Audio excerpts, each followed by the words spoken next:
morning, everyone. Thank you for joining us here today. The man that we are here to support really requires no introduction. However, I think in seeking to do so, I find it instructive to consider the man in his own words. When he was first asked earlier this week if he were considering contending for leadership, he replied that he was giving serious and careful thought to what was best for his family, for our party and for our country. That, to me, sums him up, and in particular, his acute sense of duty. To many of us, he is a friend, a colleague, a mentor. To us all, and to the Scottish National Party, he is among the most steadfast, loyal and unstinting advocates of the furtherance of Scotland's interests and the cause to which we all dedicate ourselves. So, friends, with that, please show your appreciation for John Swinney.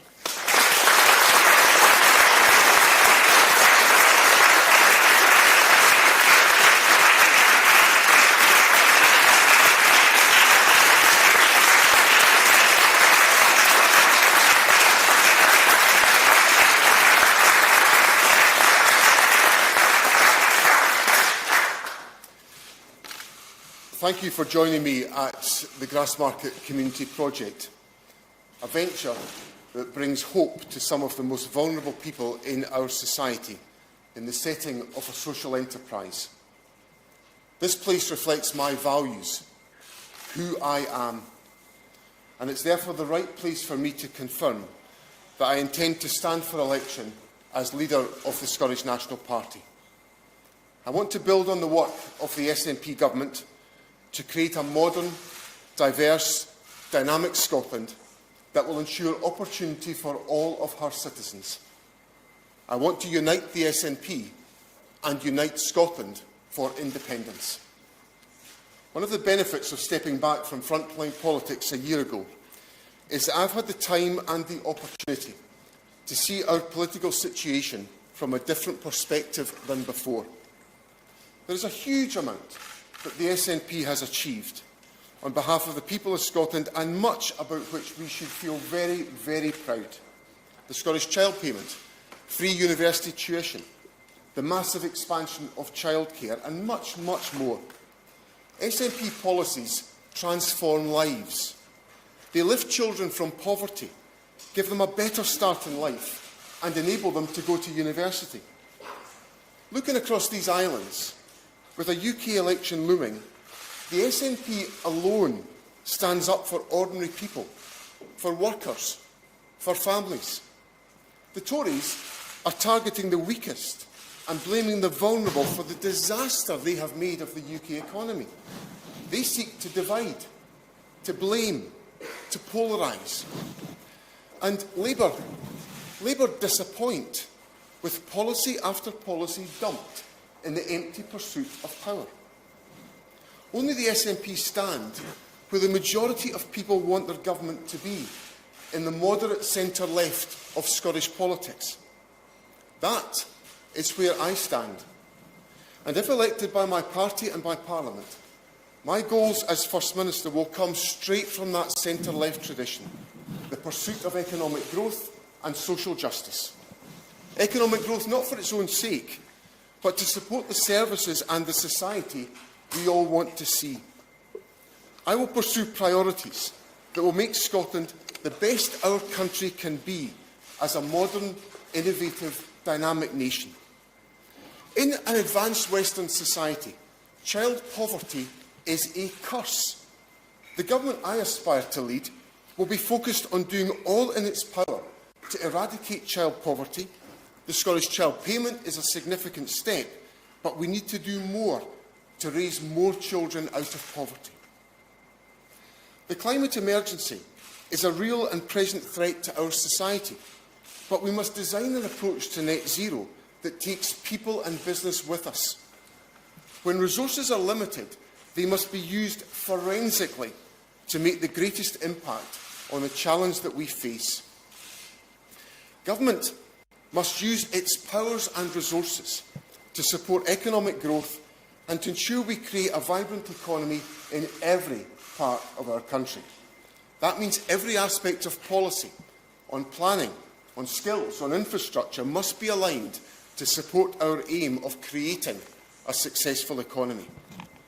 And I want ministers to be focused on the delivery of services on which the public depend, on health, on education, on housing, on transport, so people see their lives are getting better as a result of the actions of their government.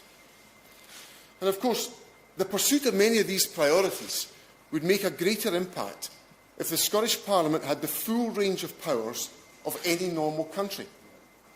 I've believed all of my adult life that Scotland's future is best served as an independent country.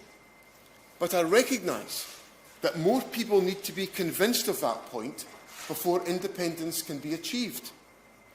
I want to focus my efforts on reaching out in Scotland with respect and courtesy to address the obstacles in the way of winning the case for independence, to persuade people that Scotland's future is best served with the powers of independence. There is no better way than that to build the levels of greater support for independence that are necessary to achieve independence.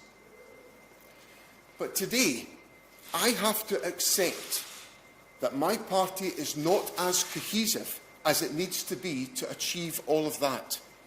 That has to change. I could have stood back and hoped others would sort things out, but I care too much about the future of Scotland and the Scottish National Party to walk on by. Having joined the SNP as a teenager, having helped bring my party from the fringes of politics to be in the government of Scotland, having served as a senior minister for 16 years, and having helped steer Scotland so close to independence in 2014, I want to give all that I have in me to ensure the success of our cause. I believe I have the experience, the skills, and I command the trust and the confidence of people across this country to bring the SNP back together again and get us focused on what we do best, uniting Scotland, delivering for the people, and working to create the best future for our country. The challenges the country faces, from the cost of living crisis to the disastrous Tory Brexit, mean that we need all the talents that are available to us. If elected, I will bring together the strengths and abilities of all of our people in a cohesive, inclusive team, including our councillors throughout Scotland, our members of Parliament in Westminster, and our members of the Scottish Parliament at Holyrood. We have many talented people leading the work of the Scottish Government. I want Kate Forbes to play a significant part in that team. She is an intelligent, creative, thoughtful person who has much to contribute to our national life. And if elected, I will make sure that Kate is able to make that contribution. And that will be part of a united team that draws together our whole party, which, given my deep, deep devotion to the SNP, I think I am best placed to put together. That unity must extend beyond the government. That unity cannot be imposed. It can only be a product of how we conduct our politics. Our party must have a vibrant internal democracy. A few months after I joined the SNP, I was encouraged to attend a meeting of the party's National Council. I saw at first-hand internal democracy in action. Party leaders, my dear friend the late Gordon Wilson amongst them, questioned and challenged about priorities. That is how it should be. And that's the culture I will encourage in the SNP I lead. It is by being open, willing to engage, and happy to debate that we bring people together. It is by giving people the space to speak their mind and the respect their opinions deserve that they are willing to come together and unify once a decision is made. That is my approach to my party, and it will also be my approach as First Minister if I am elected to that post. I believe in cabinet government, Ministers who are absorbed in their individual responsibilities, but making the links across responsibilities to tackle our biggest challenges. And ministers contributing to the common good by their participation in open, substantive cabinet discussion. That is how good government comes about. The SNP government does not have a parliamentary majority. That means we must work to seek common ground in the Scottish Parliament in the interest of the public and of good governance. That means our approach in Parliament will have to change, to listen, to compromise, to work with all other political parties. It might be a statement of the obvious, but I can defend myself robustly in Parliament. And once or twice over the years, I've had to do so. I believe also I've demonstrated that I can operate with courtesy and patience to pursue respectful dialogue and to achieve common ground with others. And lastly, people will ask, how long will I be around? I am no caretaker. I am no interim leader. I am offering to lead my party through the elections and to lead us beyond the 2026 elections to contests which I intend to win for the SNP and for Scotland.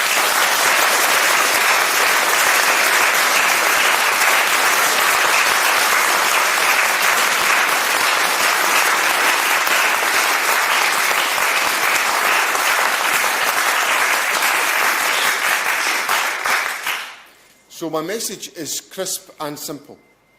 I'm stepping forward to bring the SNP together, to deliver economic growth and social justice, to deliver the very best future for everyone in a modern, dynamic, diverse Scotland. I want to unite the SNP and unite Scotland for independence. I invite everyone in the SNP and in our country who wants to join me in that journey to do so now. Thank you very much.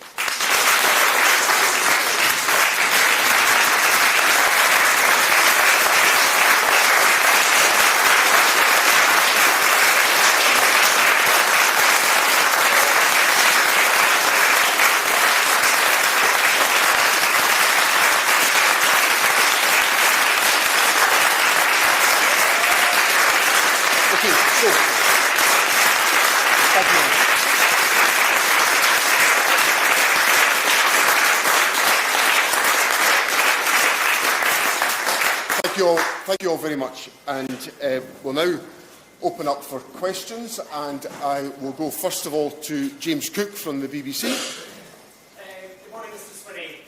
My question to you is pretty simple. You said there you can't walk on by because essentially your party is a disunited mess. What specifically is wrong with it? Well, the party's not cohesive just now. We are not together. We're not operating as one big unified team. But what I am absolutely certain about is if the SNP gets its act together, it will be a formidable force for good in Scotland and a formidable force for success in Scotland as well. And that's what I offer. Thank you. Thank you. Colin Mackay. Have you done a deal with Kate? Will she stand in the contest? And what sort of party and government are you inheriting? Because it seems an awful lot more difficult job that you're taking on than it would have been last year. I think in terms of Kate Forbes, I don't think I could have been clearer that I want Kate Forbes to be part of Team SNP in a very involved other activity on the opposite side of Roy. Participant in Team SNP. I've discussions with Kate. She's a colleague. She's a friend. Why on earth would I not have conversations with Kate Forbes? And Kate will obviously speak for herself about her plans and her intentions. She has to hear what I've got to say as well. But what I want to make sure is that we take forward the SNP in a constructive and effective fashion on the basis that I've set out in my policy prospectus today. And actually, Colin, I don't think the characterisation of the situation as you put it to me is nearly as tough as you set it out. There's a lot of good things happening in Scotland today. There's a lot of good things in Scotland happening today that get ignored. And I want to build on the foundations of what the SNP has achieved. We've got a fantastic record in office. Good things are happening today. 100,000 children today are Kate Forbes and I and other colleagues put in place when the Scottish Child Payment was introduced. So I think we've got to have a realistic debate about where Scotland is today, because Scotland is in a great deal better position than the characterisation that is often put about Scotland today. Conor Gillis. John Swinney, what do you say to people who suggest you're the continuity candidate 2.0? And just going back finally to Kate Forbes, you mentioned those discussions that you've had with her. Will you offer her the post of Deputy First Minister if you are elected? Well, I think we're getting a bit ahead of ourselves. Well, you said a senior post. I've quite literally spent the week with lots of you getting ahead of yourselves, and I've got to try and keep you in a sort of sense of equilibrium. I'm very concerned about how much you're racing ahead of yourselves. So we'll come to all of these questions in due course. But I think I've made it pretty clear in what I've said to you today. There's going to have to be change. We just cannot go on as we are today, because that's the reason I'm standing, because if we go on the way we're going to go on today, I think we'll face tough times. But I'm stepping up to the plate to sort that, to make sure we deliver the change that we need to deliver, whether it's in the party or in our activities as a government or our work in Westminster or our work in our local authority chambers. It's going to change. But I'll tell you one thing. Once I draw the SNP together as one unified team, the opposition parties in Scotland better watch out what's coming towards them.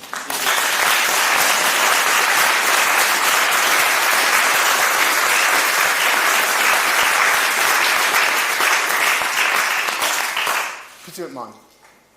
So, Tony, we've heard why you want to be SNP leader and First Minister, but why you again as SNP leader? This is because I think the moment's right, to be honest, Peter. I think what the party needs just now is a strong, reassuring, experienced, skilled individual who can create the bridge to the future for our party at a moment of difficulty. And I've been quite open today. I've accepted that my party's in some difficulty. We've just lost a First Minister. Let's be realistic, we're facing difficult times. So the answer to that, in my view, is somebody who's known inside and outside the SNP, who's trusted inside and outside the SNP, who's got a proven track record of being able to bring people together, and if I might say, also a formidable electoral track record under his belt as well.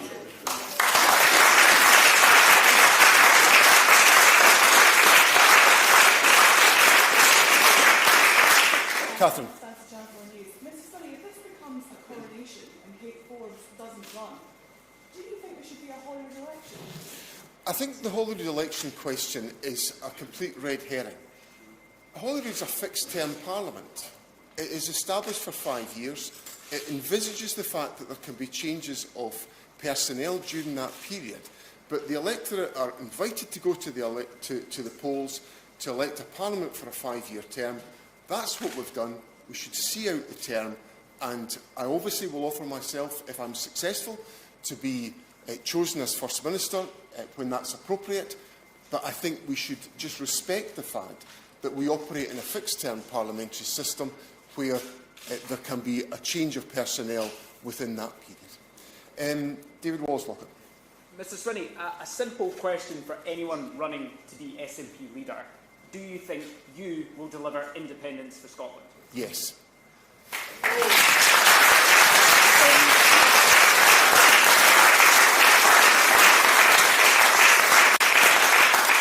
Well, this is where names might run out for me, but. Steadfast, safe pair of hands, a mediator, these are all words that have been used to describe you. Are these the attributes that will excite and bring in new, perhaps more liberal voters to the SNP? I think what I represent, let's look back over the stuff that I've done over the years. And, you know, as I said to Peter McMahon, I've got a pretty formidable electoral track record. I'm the longest-serving parliamentarian in Scotland. I've won every single election I have contested with my name on the ballot paper since 1997, and there's nobody else currently in Scotland has done that. So, electorally, allow me to take the view that maybe I kind of know how to win votes. I've also steered the SNP government through some pretty tricky waters in the past.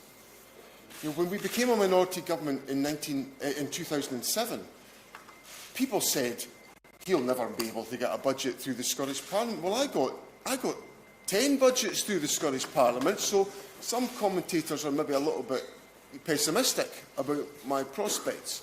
So I think when you weave all that together, I think what I can offer is the leadership that can bring people together and can work together and can excite people about the prospects for Scotland and our future.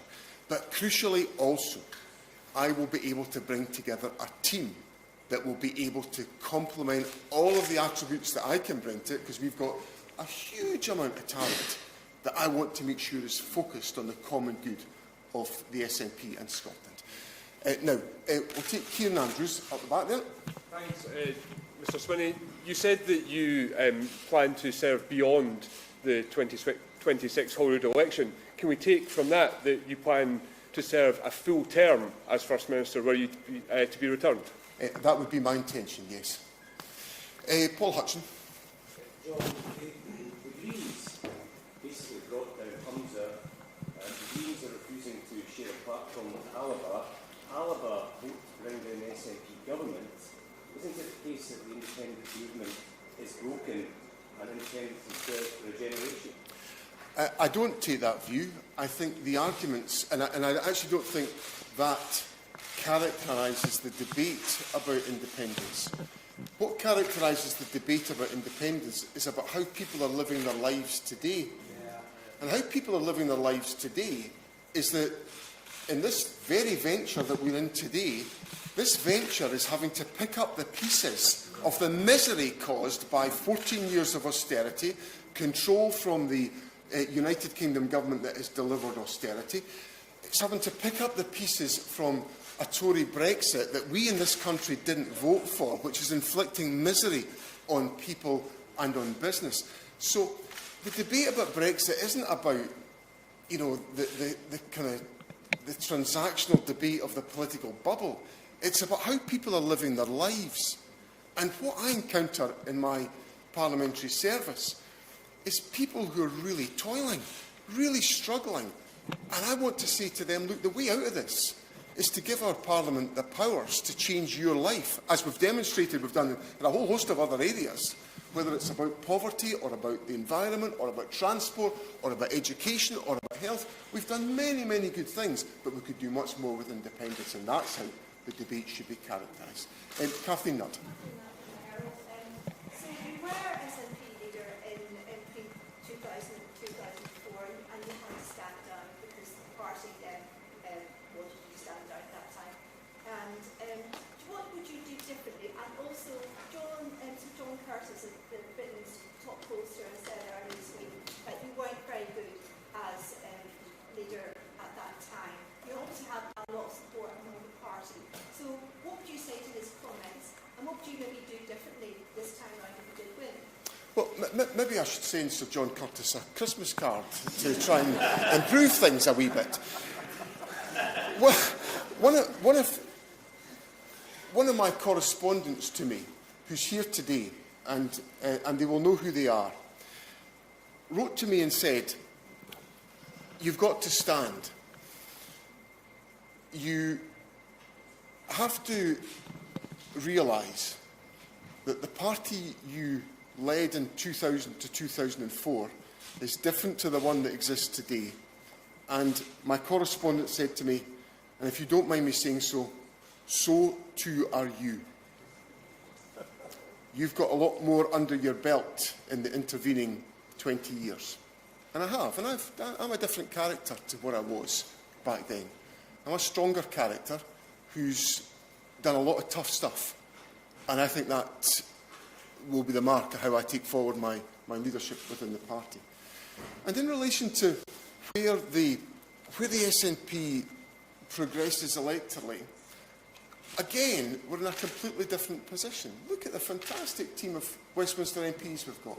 The strength in our Scottish Parliamentary Group, the strength in our council chambers.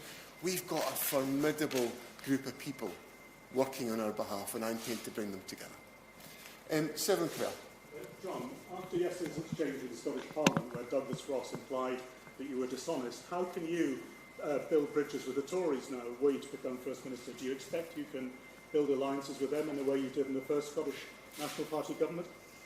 Let me say that I'm slightly pessimistic about that prospect. Slightly. Now, I've got to, if I'm elected as First Minister, I will have to work with other political parties to get business done. We don't have a majority. We can't wave a wand and say that's going to happen. We're going to have to find common ground. And I'll try to create common ground. But, you've got to have people you are prepared to work with you with good grace. Now, I don't think that exchange yesterday, which the presiding officer made clear, was wholly unacceptable in parliamentary business, is the way to proceed. Now, I've said in my comments today, the SNP government will have to change its behaviour in relation to Parliament. It's going to have to be cooperative. It's going to have to find compromise. We're going to have to find common ground. And let me be bold enough to say, we perhaps also, all of us in Parliament, need to find a bit more courtesy in the discourse that is underway. Because that's not serving the public well. And from what people say to me when I'm out and about, they don't like that stuff. They think it's horrible and nasty and not what their members of Parliament should be doing. And you, Severn, if I'm lucky enough to be selected as First Minister, you can come back to me in 3 months' time and tell me if I've lived up to that self-denying ordinance that I've just set out in front of all these witnesses today. Conor Matchett. John, we're going to have to defend the record of government that spans almost 2 decades, over which you've overseen finances of Scotland collapse into a £1.5 billion hole and education standards suffer as well. How are you going to defend that in the face of a resurgent Labour Party that's very much ready to take your position in 26 and take most of your MPs this year? The first thing I'm going to do is I'm going to shout loud and proud about the SNP record, because it's transforming lives in our country today. That's what it's doing. So if you think about the life of a child in Scotland today, a child is born into a country where every single family gets a measure of support right away with the assistance of the baby box. They are then offered, in some cases at the age of 2, but for everybody at the age of 3, access to the largest early learning and childcare offering, more than double what was in place when the SNP government came to office. They're going into schools that are better resourced than other parts of the United Kingdom, and crucially, into school buildings where over 90% of pupils are educated in good or satisfactory buildings, compared to 63% when the apparently dynamic Labour government left office in 2007. And then they can all go to the highest level of positive destinations in history, and more Scots than ever can go to university. So the first thing I'll do is I'll start proclaiming the record of which I am very, very proud to have worked so hard to create. That's the first thing.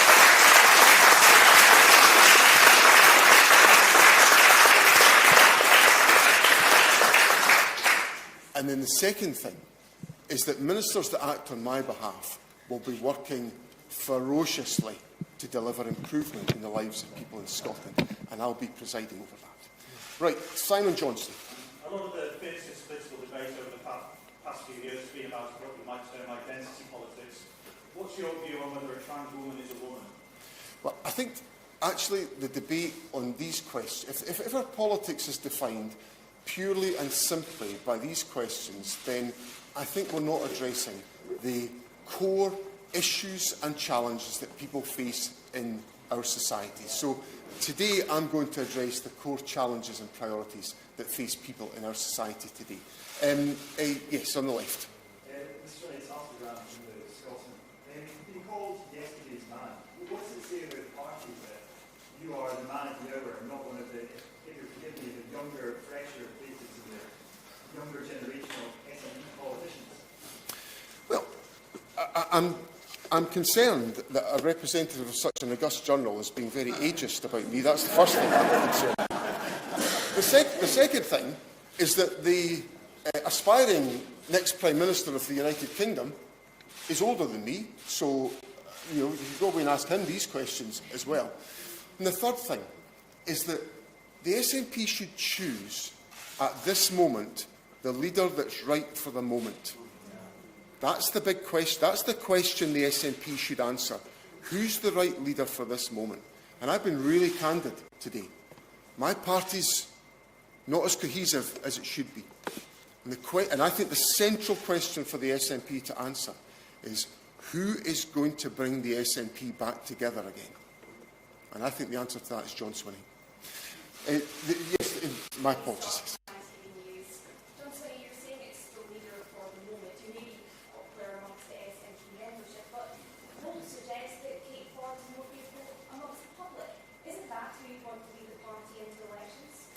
Well, I think the really interesting poll, which I think came out this week, is the one that we should pay close attention to. And that's the poll that asked all voters who they thought would do a good job as First Minister. Now, I topped that poll. Kate Forbes was very closely behind me. Both of us, in the SNP, colleagues, together, were miles ahead of Anas Sarwar, and actually an earth ahead of Douglas Ross.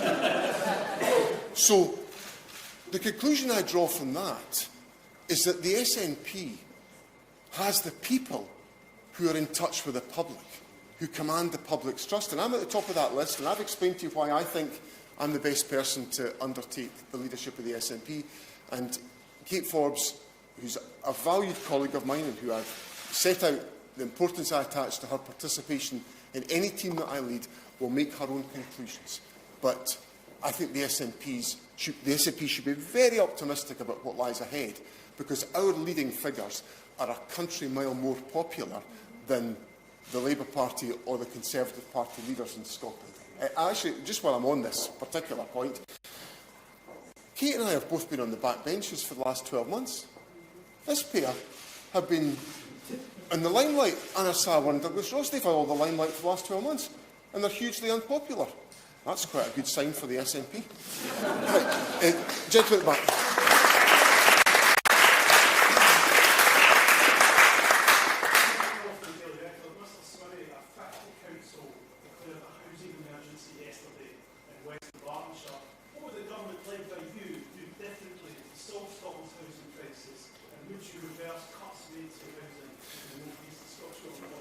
The challenge with the housing budget is the fact that the capital budget of the Scottish Government has been slashed by the UK Government. There are consequences of that, and we've got to try to make the money go as far as we possibly can do.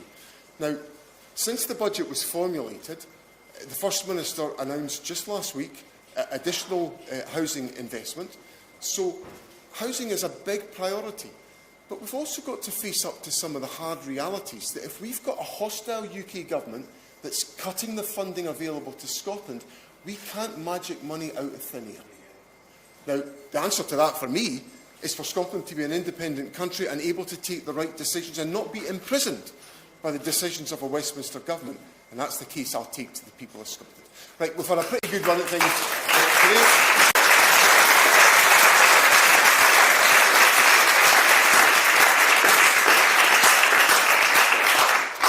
Thank you all for coming. There'll be some interviews afterwards, but I'm really grateful to everyone for coming along. Thank you, and I look forward to working with all of you in the period to come. Thank you so much. Thank you.